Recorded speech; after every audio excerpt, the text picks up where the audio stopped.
Hey guys, Professor Bill of Comic Book University and Spectacular Spider-Man, Peter Parker Spectacular Spider-Man, issue number 303.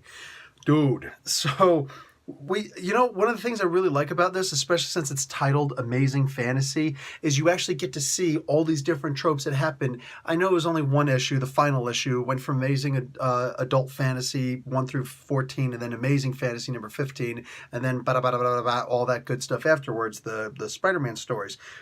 But this is Chip Zdarsky going back and finding all those amazing stories and talking to the artist and saying, hey man, I want you to draw this really cool scene in. Hey, I want you to do this. Hey, I'd like you to do that. Because it works. It works really well. Peter Parker goes back in time to a time when he was with the younger Peter Parker, and he gets into it with Norman Osborn. Now, what's funny is I'm thinking to myself, this older Peter Parker, he should be able to take down Norman if he just gets mad enough. And why wouldn't you be able to get mad enough when it comes to Norman Osborn? I'd have a man on like you wouldn't believe. Like the Verrazano's Bridge wouldn't have nothing compared to the amount of mad I got on May. So eventually that does happen. Like he tries to blow up Aunt May. We almost have like a Gwen Stacy catch by the web, the web around the body and snap the neck before it hits the ground kind of thing. I like the way that was avoided here. I was like, oh my God, everything's going to happen again. You're not going to freaking kill Aunt May, are you? Well, spoiler, he doesn't. How does he do it? That's not a spoiler. I ain't telling you. But it's kind of cool. It was just one of those little things where you're looking like, okay, cool. That's fair. So I kind of dug that.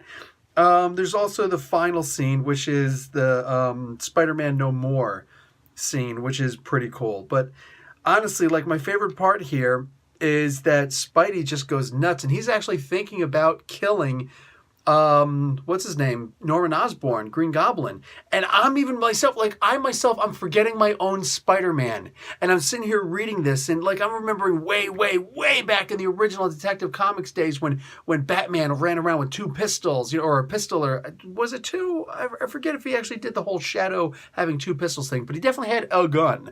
And he would actually go after the bad guys, be like, I'm going to kill all of you. Okay, well, that doesn't happen anymore. And Peter Parker never did that. You never saw Peter Parker with a gun, like not for real, trying to kill somebody. So no, Parker has always been about saving lives. Well, they show, like Zdarsky shows Parker in just this horrible shape where he's just like, I can't take this crap anymore, man. And he's just punching him to death. And Aunt May actually has to interject and be like, whoa, Pete, I don't know what happens to you in the future, but this isn't the Pete that I raised.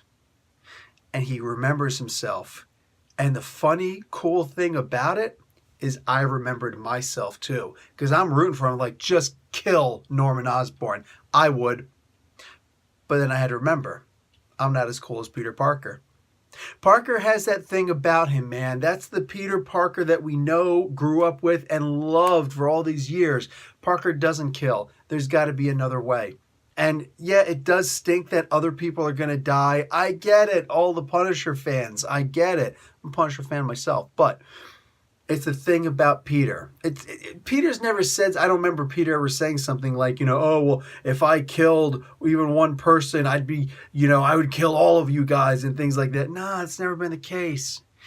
Peter has just been about the idea of, I'm not going to taint myself so that you guys can sleep better at night. It's not my fault that the Green Goblin exists.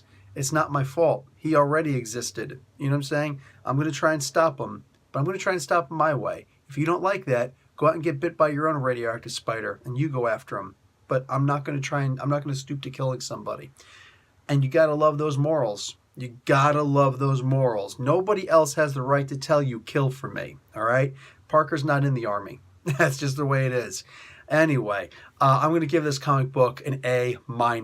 Was this the greatest Spider-Man story I've ever read? In reality, not even close. But it's rare that I can read something and forget and then be reminded who Spider-Man is. That's a feat that I was not expecting to see in this issue. Good looking out. Good looking out. I do wish the art was better. That's all I'm going to say about that. I'm not saying it's bad. I'm just saying I wish they were a little bit better. I get what they're doing, though. I get what they're doing. I almost feel like I shouldn't even say that because like they really are, like when you're looking in it. really is showing it just like way back in the Amazing Fantasy. So you know what? I am actually going to retract that. I'm going to retract that based on the idea that I don't know what Joe Quinones normally draws like. I'm going to have to check that out. Ooh, he also did art. So, oh, he also did colors. Okay, that's hard to argue with. And he did the cover too. Shoot. Okay. I'm big enough to admit when I'm wrong. Okay, I take it back. I'm going to reel back that comment. I need to see Joe Quinones actually doing art besides this comic, because he is actually trying to replicate those old, like earlier, the first 100 issues of Spider-Man. So until I see his actual art besides what he's trying to replicate here, I reel back my comment. My bad. And yeah, moving on. All right, that's it for me, guys. Before I put another foot in my mouth, Professor Bell, Comic Book University. Class dismissed.